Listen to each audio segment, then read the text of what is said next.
listening to Nightmare on Film Street.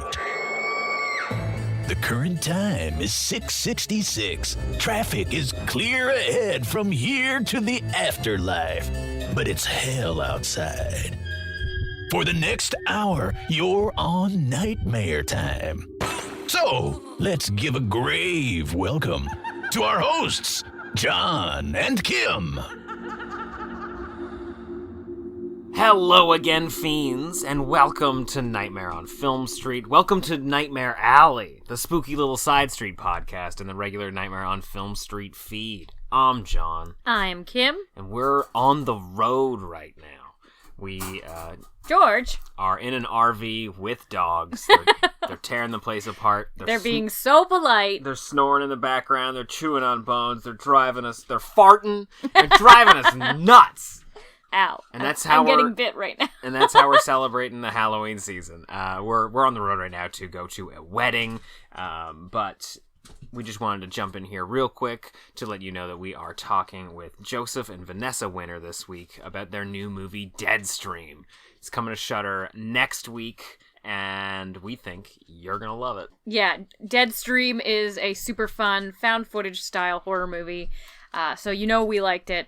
Paranormal edge. It's one night in a haunted house kind of story. Right. But... Oh man. And shot in a, well, you'll find out, shot in a real haunted house. It's pretty fun. This one has something for everybody. It's horror comedy, but it also has some killer special effects and some pretty spooky stuff. So I think this one's going to go down with all kinds of horror fans. Yeah, we talked with Joseph and Vanessa, the writers and directors. Joseph also stars in the movie. He's the lead.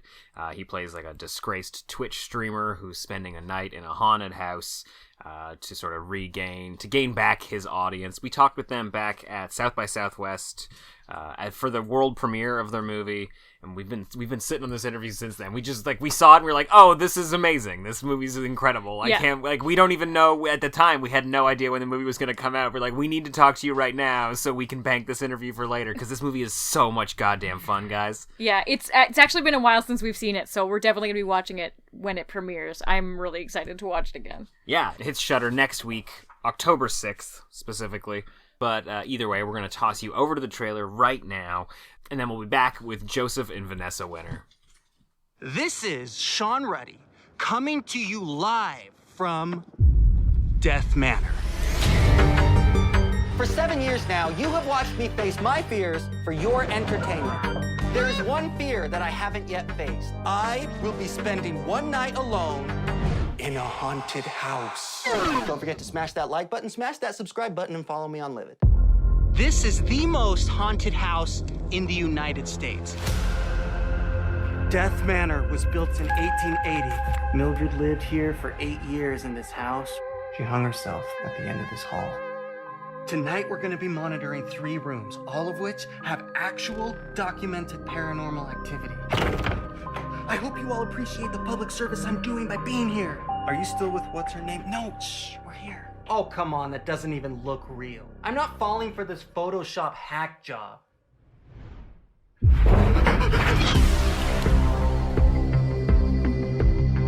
This must be her journal! Mildred is collecting souls to create the family she could never have in life.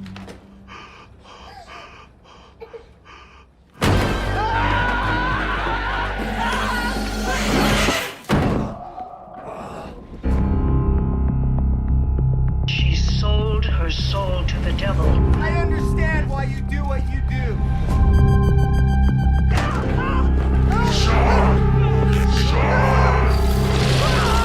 I don't want to be remembered as a douchebag. Somebody help me!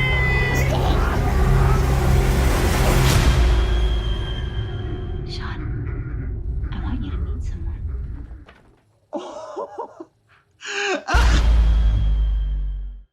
Oh, thanks so much for doing this, guys. We really appreciate it. Dude, thank you. We're excited. Cool. We love your podcast. Oh, thank you. We're really excited to talk to you about your movie Deadstream. It's a blast. Oh, thanks for having us. It's a pleasure. So tell us we're pumped. Tell us a little bit about yourselves. Where do you guys come from? Where did you meet? Because you're a directing duo. Yeah, we met in film school. We actually worked on a student film in an art department together. I remember somebody on set accused us after we had only been working together for a week of arguing like an old married couple. And so that was kind of a prophecy. Yeah, that was And it was weird at the time, but now I can see it. But so this was probably 13 years ago. She was the production designer of a student film, and she just came up to me. She didn't know me. And she said, "Hey, will you be the art director on this film?" And I was like, "I'd never done that, but yeah." And I found out it's because everybody said no. So she just came up to me randomly. But when we started working together, she was so cool. I remember just thinking like, oh, I want her to be friends with me so bad. I want her to think I'm cool. And for whatever reason, over time, she started to think I was cool. And then we found ourselves dating for a while. But anyway, my point is we started off our relationship in the most stressful situation I can think of is anything related to film. And we've just been making films ever since. So our relationship just started off in that high stress environment. And so we've just felt comfortable continuing that all the way through now. Yeah, it's almost like we don't know our relationship outside of film. Yeah. So yeah, people ask all the time, how can you work that closely with your wife? Like that must be hard, but we don't know anything else.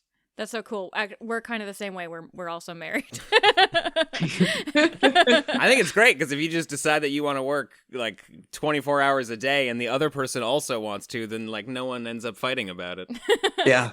Yeah, it's funny how, I don't know, having the same obsession can really be nice. Yeah. You don't have to make excuses. That's exactly so true. And have you guys always gravitated toward horror? Yeah, for me, as long as I can remember, as long as I've been able to express myself as a toddler, even, I was already in love with Halloween. All of my birthday parties were Halloween birthday parties, even though I wasn't born in October. And then when I was, for whatever reason, my dad would just let me watch more adult horror films. As a little kid, one year I got Army of Darkness on VHS from Santa Claus. It was in my stocking. And that was, I just watched these movies with my dad. And so they've always been part of my life. And as long as I've wanted to be a filmmaker, it was always a horror filmmaker. I just knew that that's what it was. Just everything about horror and Halloween. It just feels like that is part of who I am.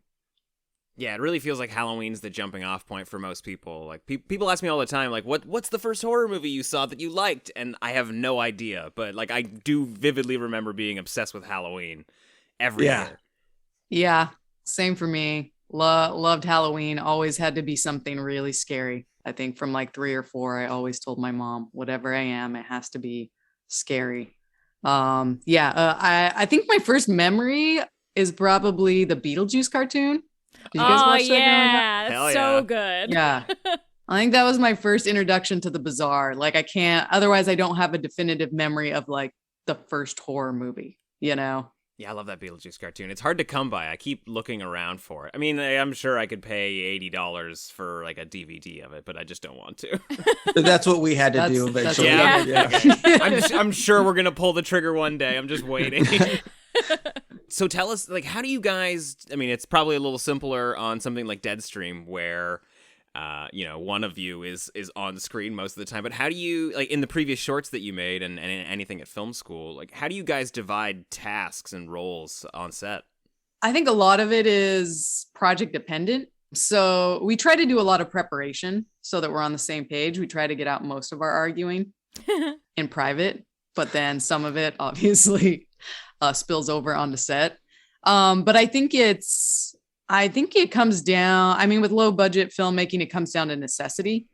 So if we ever really do divide, it's because we need to juggle multiple things at once. But I don't know that we always go in certain directions. Yeah, we don't have any assigned roles necessarily, but our brains work a bit differently, but in a really complementary way where, for example, in the screenwriting process, I look to Vanessa for the structure. She's really intuitive with structure and has like read more about it and can keep us kind of like, this is what it needs to be versus she accuses me sometimes. I'll pitch her a new idea and she'll say, that's not a story, that's a feeling. And I'll okay, you're right. But she's really good at taking what I'm trying to describe in like tone or just random dialogue and starting to form more of a story around it. And it's the same thing with approaching a scene. She's able to take the idea and start putting the logistics to it and figuring out how you would practically pull this off and what that should be like. So I lean on her a lot for that. And then I feel like one of my strengths, no, you know what? I'm not going to talk about my strengths. That's silly. Yeah, I think probably in the places we divide the most is, I mean, Joseph wrote the music for Deadstream, and he's also done on a lot of our shorts, done the sound design. So he's very tuned in with audio. I think he's got a real gift for simplicity. Like sometimes I'll overcomplicate things. I love genre bending and mythologies, and so I can get a little overambitious sometimes, and Joseph can bring it back to just the heart of the story. He's also more spontaneous, so it'll be interesting. We'll have riffed off a joke for months, and then on set it's like he'll find the next piece, like whatever it is we were trying to solve, just all of a sudden last take Joseph's throwing out something new, and it's awesome. And I'm a little bit more visual, so I tend to get a little pickier over camera stuff. It is really interesting to hear both of you actually say, like, oh, I have all these wild and crazy ideas, but this person slaps them down for me and brings me back to reality. That's the kind of... Yeah, the key, though, is we just try really hard not to have that be in public. But it does happen from time to time. But those are the kind of criticisms that you can only make in a marriage. So it does actually really work out for film because, yeah, you can be completely honest. Yeah, sometimes we've been like, is it just super awkward because we're married and bickering over these choices? But then I think maybe it actually gives us license to fight more in front of people. They're like, oh, they're just married. It's fine.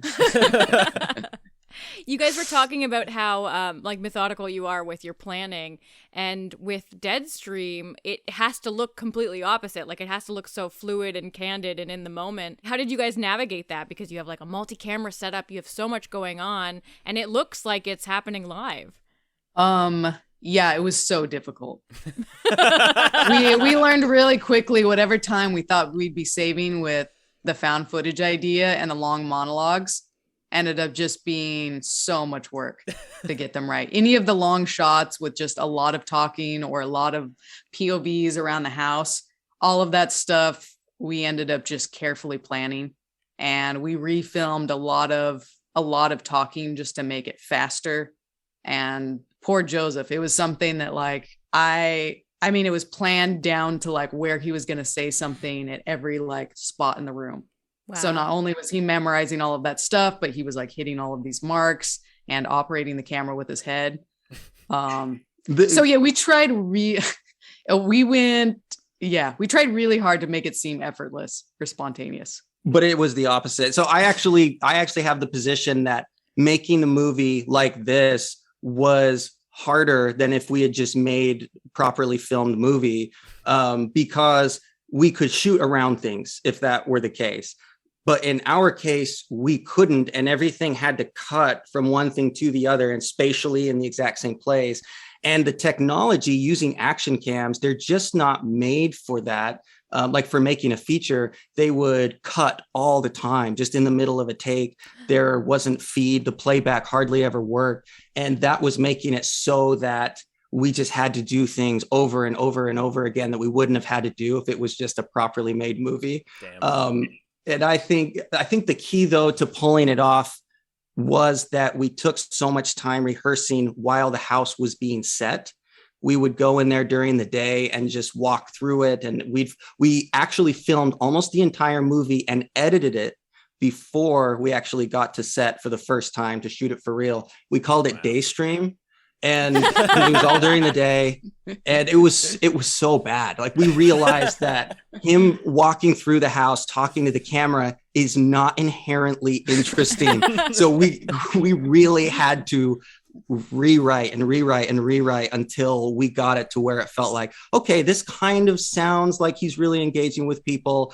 it's good enough. Let's just go for it. So and there were a few reshoots here and there, like spread out on weekends over 6 months to finally get it to feel right. Wow, it seems like it was a blessing that you at least thought to go in there during the day to basically shoot the movie already, because it was her. Yeah, I was procrastinating it so much. I didn't want to actually face like, can I actually pull this off as an actor? So I was just like, no, I don't think we have time to rehearse. We have too much producer stuff to do. Yeah. But she was like, no, we have to. So I credit her with that. I was terrified because that face angle is just, I mean, there's people that use it, but I've never seen it used as much as we used it.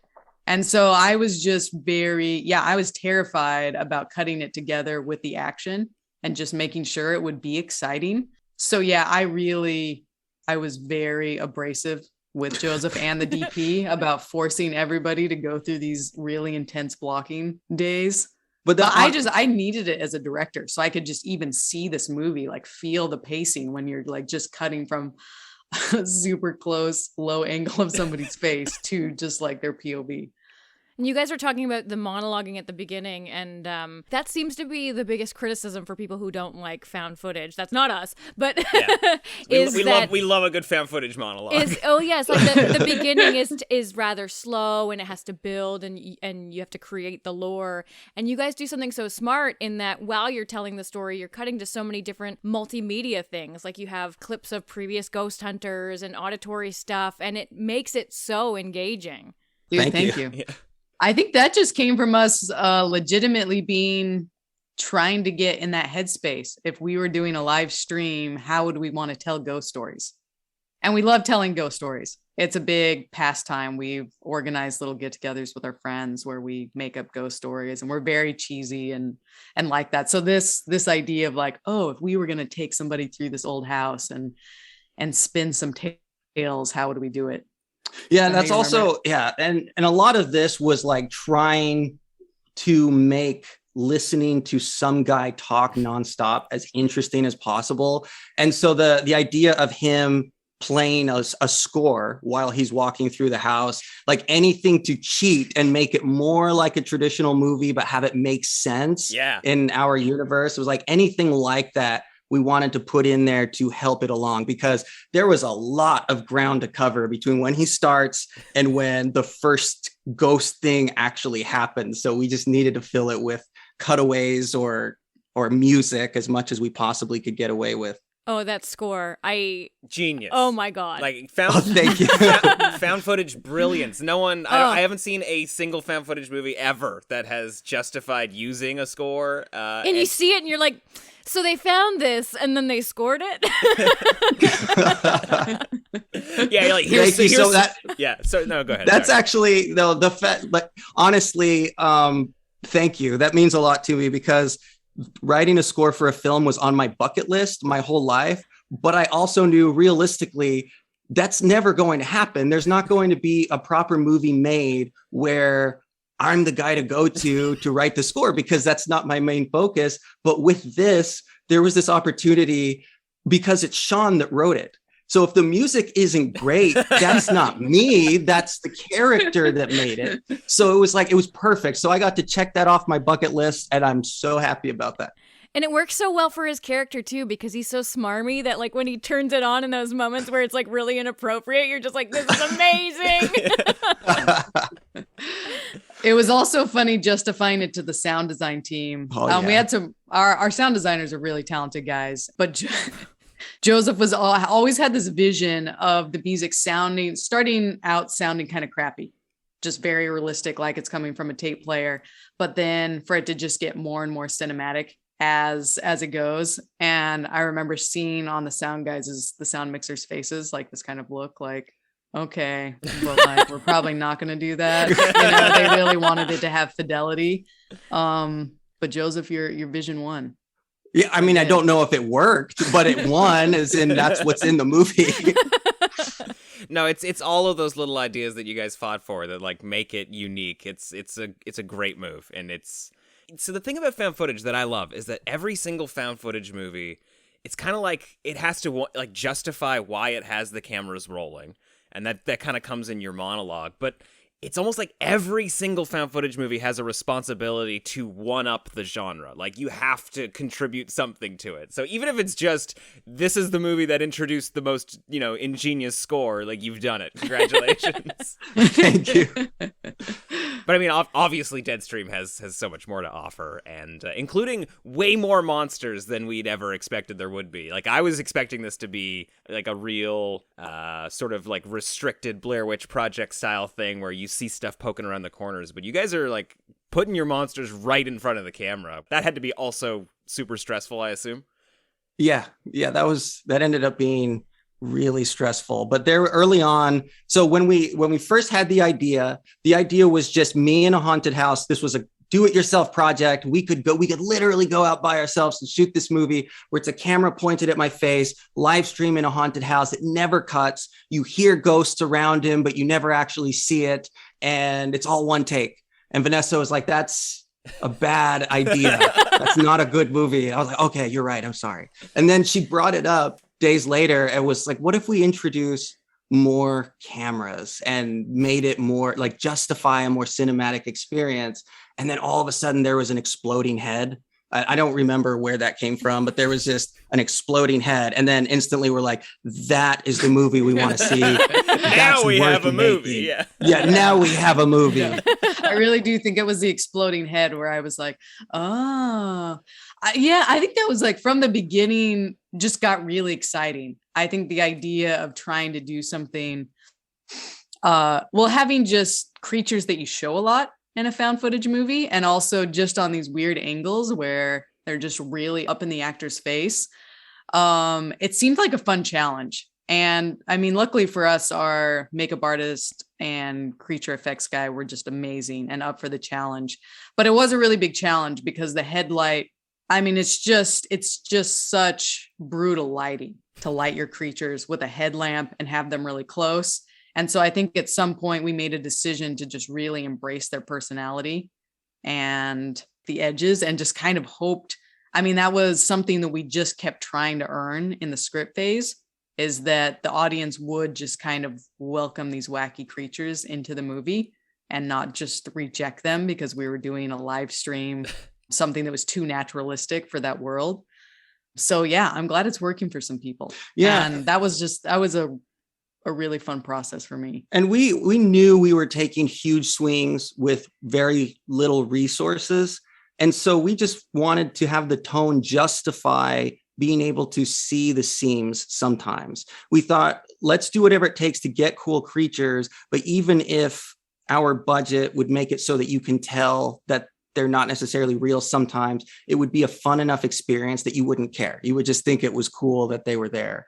And honestly, even being okay with that, we ended up, Troy, our creature guy, delivered us these amazing creatures. I was just blown away that our little movie had some of these amazing pieces of art. And yeah, I think that there actually isn't a lot of what I thought there would be with being able to see the edges of things or any like kind of campiness I was expecting. We just got so much more than that from Troy. That's so awesome. And so the inception of the creatures, they seem to fit the house so well. Did you guys kind of create them for the space that you ended up in, or did it just work out magically? We got pretty lucky with the house. One thing obviously just because it's so beat to hell and amazing looking. So there's that aspect, but also the wallpaper was really colorful and all of the tagging was really colorful. And I hadn't, when we were writing the script, I didn't imagine that much color in the movie, but I think that, and I don't know if that's a really good question to ask our creature designer, if it ended up inspiring. We were sending him pictures of location. But his creatures did have a lot of color too. He really embraced like blues and purples and kind of like marbly skin. So yeah, I don't know. I don't want to undercut from any of Troy's master plan, if that was part of his master plan, but I feel like we got really lucky with the character of that house. Yeah, I think that part of it was kind of a happy accident that they complemented each other so well, because I feel like Troy was pretty deep in the process of making the creatures, but It's one of those things where the ingredients that came together really surprised us. Like that house, by the way, what a great find. I mean, that was something we had written it for a big dilapidated house in the middle of nowhere. And the fact that we actually found a big dilapidated house literally in the middle of nowhere, only 30 minutes from our house, it was like a little miracle. And then the fact that the owners let us actually shoot there is another mini miracle, because when we were inquiring about the house on Facebook and asking people who knows the owners, everyone's like, oh, they will never let you shoot there. They'll never let you shoot there. They hate people. But somehow they were totally cool and accommodated us. And I mean, that's like that, and the creatures is production value that our movie really couldn't justify, but it's there. And I mean, I'm just so grateful that we got those two elements in place. And with found footage, you can't fake a haunted house because you're shooting the ceiling, you're shooting every 4 walls like in one shot. So like you need the house. Yeah. Yeah, that's the thing. That was one thing we weren't really addressing while we were writing the script, is we knew that we were painting ourselves into a corner that, okay, now we actually have to find this kind of house. But I knew Utah pretty well. I'm always looking for cool haunted house stuff. And this doesn't exist. And so I was just like, okay, we'll cross that bridge when we get there and the horror gods will bless us. And that's actually what happened. So did I read in the press kit that the house is actually haunted? Is that true? Yes, it's notoriously, the local lore is wild about that house. You're going to have to share some. Yeah, give us a ghosty. Yeah, so about half the crew was convinced that it was haunted. And there was 2 rooms specifically that people didn't enjoy being in alone. But I think the funniest part, or the most enjoyable part, was we had a contractor come and secure some of the walls in the house. And he was just this huge burly dude. He was just standing on the 2nd floor when we were doing a walkthrough, and he was looking at the bathroom window, and he's like, when I was a teenager, I broke in here and I saw a woman standing at that window. And he was dead serious. He was dead real. Serious. He was scared. My God. And that's the thing is like so many teenagers break into that house like literally every night because of that reason. And I knew about that. But when we were filming, the fact that so many crew members who didn't really know about that were saying things like, if it's okay, I really don't want to be in that room anymore. And I was like, what? Are you serious? They're like, I just feel there's something there. And it was people who didn't know that like other people were having that experience. Wow. And it came down to 2 specific rooms. In the movie, it's the bathroom and the master bedroom. And those were the rooms that really spooked people. I have to tell one more story. Yeah, yes. Please. So our co-producer, Jared Cook, was in charge of the security, or kind of had self-appointed himself to be in charge of, because it was just a huge problem with people breaking in and messing up our set. Wow. So one night the alarms went off and a cop was called to the premise. And then Jared, who lived probably 25 minutes away, drove out. And when he got there, the cop hadn't gotten out of his car.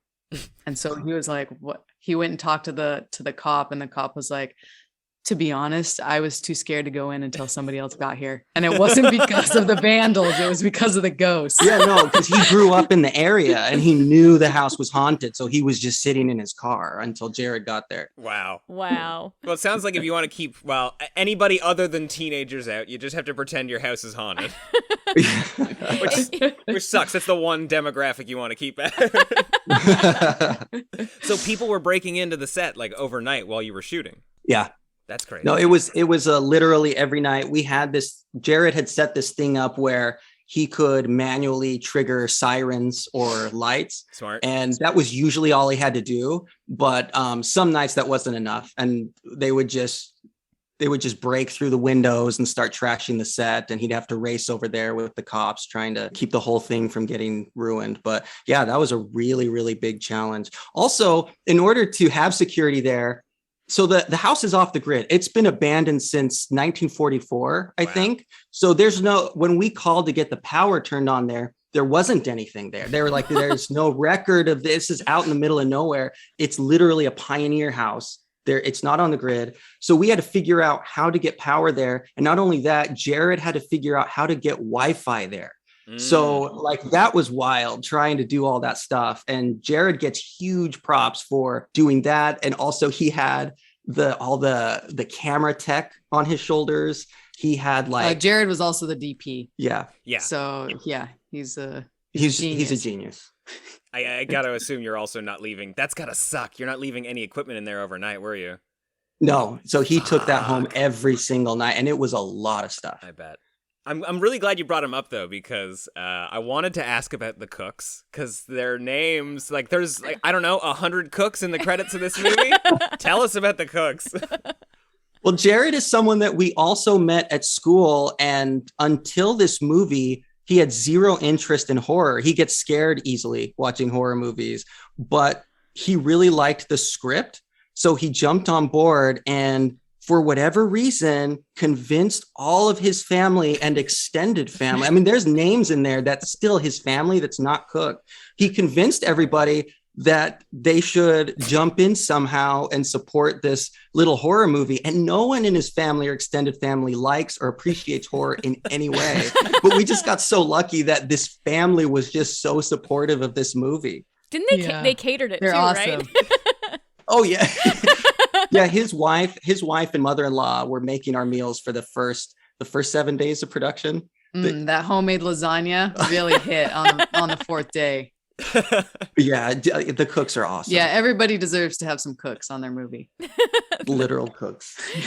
That's so great. It's like it's like the Amish coming together to raise a barn, but instead it's just this creepy movie that none of them enjoy. Or I assume they enjoy it, but like none of them would have accepted it at face value. Oh yeah, absolutely. I'm honestly surprised. They've all seen it and they all really love it. And that surprised Jared. Jared he was like worried about at the end of this, we'll have to show them something. and like he was really nervous that his parents would have to see it, but they were also supporting it so much. But everybody just really loved it. I think they were just really proud knowing how much work Jared had put into the movie. So they were able to like appreciate it for what it was. That's so great. I love that he was afraid of scary stuff and horror, and he appointed himself head of security and was driving out there to in the middle haunted of the house. So not only that, he was one of the people that was feeling something in the house. Yeah. So this is how brave he actually is. He would go in to like reset an alarm or whatever in the middle of the night. And he would have experiences like locking up the door. He would feel these fingers tickling the back of his neck, or he'd feel like a face that felt like it was almost breathing on his cheek. And like that kind of experience. And he was 100% sincere in telling us this, but yet he was so committed to go out there and do the job every time the alarm went off. Wow. Bless that guy. I think it gave him a sleeping disorder. No, it legitimately did. This is an interesting house that you guys should have somebody go back, or I mean, hey, as promo for the movie, you should go back out there and do actual ghost hunting. Because from what I've gathered, like most ghost sightings are like either sleep paralysis or mild electrocution. It seems to be like there's just like old houses have bad electricity and it creates a wave or whatever. I don't know, but there's no electricity at this house, so maybe it's actually haunted. I'm not paranormally sensitive. So, but maybe if I took some electricity and electrocuted myself a little bit, then you would feel it. Yeah. But if I did see something, I would not be going to the house by myself. So props to Jared. Way to go, Jared. So this, I feel very bad. We should have mentioned this up top. I'm usually good about mentioning this up top, but we like to close interviews by asking people what their dream double feature would be at the drive-in. So I'm sorry for giving you zero notice on that, but if you what's your dream double feature at the drive-in? If you could play any two movies, what would you play? And it could be movies like related to Deadstream or that inspired you to make it, or just two movies that you'd love to see at the drive-in. We talked about this a little bit, but it was in regards to what would play well with Deadstream. Yeah. And the movie that we settled on is House. Yeah. I think that House would play well with Deadstream, but also, man, we'd really like to see Big Trouble in Little China grouped with something that just came up a lot while we were talking about the tone. I think we also had Dark Star and Night of the Comet on there at some point. Oh, okay. rad. Right on. We gave 4 answers. Big, yeah, that's fine. It's an all-nighter at the drive-in. 2 minutes is good. Yeah, big Carpenter fans by the sounds of it. That's great. Yeah, House is a great pick. I can see similarities between the monsters in House and your monsters. Yeah, no, thank you for saying that. That's awesome. Right on. Rad. Well, happy Halloween, guys. Happy Halloween. Thanks. Hey, thanks for having us. Honestly, it was a pleasure talking to you. It was so nice to meet you guys. Oh, this is yeah. great. We loved the movie so much. Oh, yeah. Like, had such a blast. Watched it twice before we did this interview. It's just so much fun. Well, thank you so much for saying that.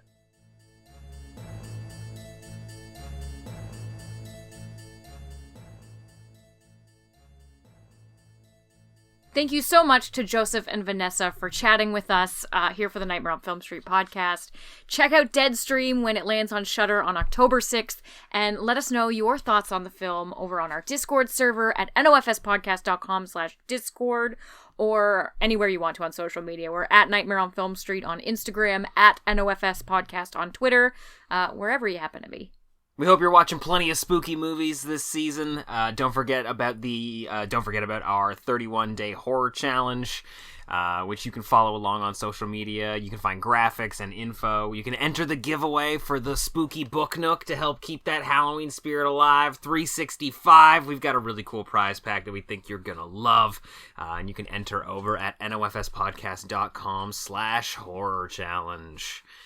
We'll be back next week. We're talking about Children of the Corn. We're finally doing it. But until then, I'm John. I'm Kim. Stay creepy. It appears you made it out alive, but we'll get you next time. Help us to grow the horde. Leave a 5-star review on Apple Podcasts or wherever you subscribe. More terror can be found lurking on our website, nofspodcast.com. Until next time, stay creepy, fiends.